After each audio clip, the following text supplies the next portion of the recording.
Hallo, ik ben Lennart Monaster, regisseur bij Het Laagland. En we zijn nu in het Wilde Westen. Bij de vroegste voorbereidingen van De Kleine Cowboy. Onze nieuwe voorstelling voor iedereen van 4 jaar en ouder. En De Kleine Cowboy gaat over een kleine cowboy. Een gewone Nederlandse jongen die opgroeit op een boerderij tussen allerlei dieren en een knuffelkoe. Een hele toffe koe.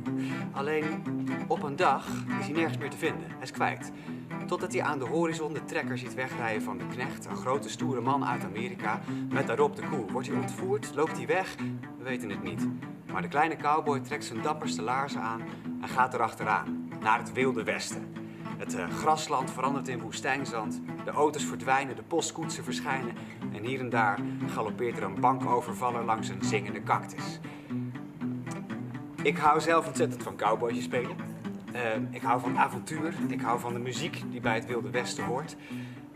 Maar er zijn nog wel meer redenen om het over het Wilde Westen te hebben.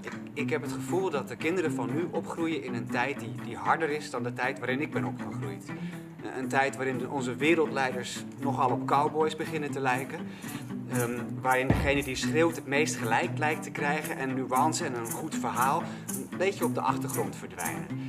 En ik dacht, hoe ga je als kleine cowboy nou avonturen beleven in zo'n grote wildwestenwereld?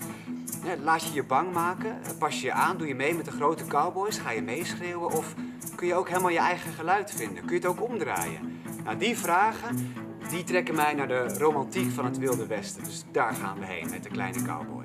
We hebben een super tof team bij elkaar gekregen. Ik ga niet iedereen opnoemen, maar achter mij zitten Gijs Lolle en Volmer Overdiep. Die zul je weer op het podium zien. En Joris Erwig tekent voor de muziek en het geluidsontwerp. We hopen jullie allemaal daar tegen te komen. Voor iedereen die van avontuur houdt, klein is of ooit klein is geweest, hartelijk welkom bij De Kleine Cowboy. Ja!